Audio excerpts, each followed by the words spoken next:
On this video, we're going to look at the process for setting up and processing an NSF. So that's when the owner pays with a check and that check comes back as NSF from the bank.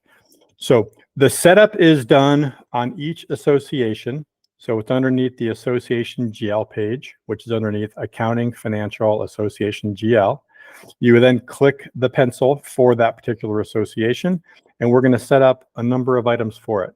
One, we're going to set up a number of fees. So under this section right here, we're going to specify the amount of the fee that the bank charges for that returned item.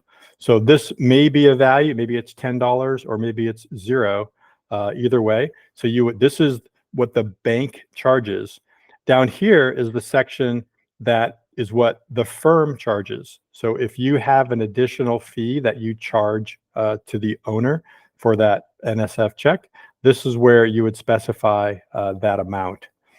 So in this case, the bank charges us $10 or charges the association $10, and then the firm is going to charge that homeowner $25 for every NSF check. So this is the setup, and you can change these at any time. You just change these values and then hit save. Any other detailed questions on these fields, you can always go over to help, click this help tab, and then you can search one of these help articles for that information. Okay, so once the NSF is set up, the next step is to go actually process the NSF. So we want to first find that homeowner's account. That would be on that bank statement that you've received notice that check did not clear. So in this case, we know that this person is, his last name is Loblaw. So here, I'm on that person's account. I'm going to go find that particular payment. So I can do it from the Find Account page. You go to the Transactions tab, and this is the payment right here. This payment check number 98567 for $175. That was returned NSF. So to record this as an NSF payment, all you do is right click it, and then from the drop down, you're just going to select NSF.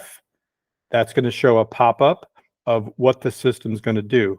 It's going to put a charge back on there because this $175 payment several days ago was applied to this assessment.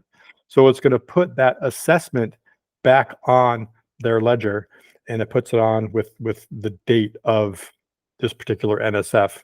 So if this 175 was applied to 4 different charges, say 3 different assessments across 3 different dates, and then 1, say, late fee, for example, you would actually have 4 rows here, each with the applied amount.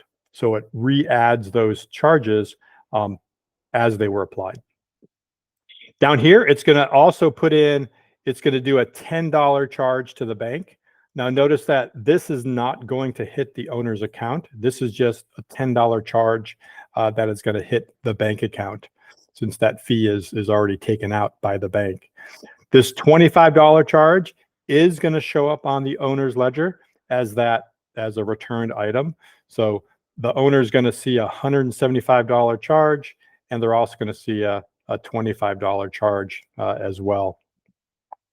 If you don't want to charge either of these fees, so if you don't want to record it from the bank, or if you don't want to charge that homeowner, you can simply hit the trash can, and that'll remove that particular line item from this particular transaction. But the next NSF that you process will have these already. And if you never want to have this bank fee, then you'd want to change it on the Association GL page and just remove that amount. So in terms of here, we're all set. We're just going to hit save and post, and we'll see what it does. I just hit save and post. So now we have the payment here for $175.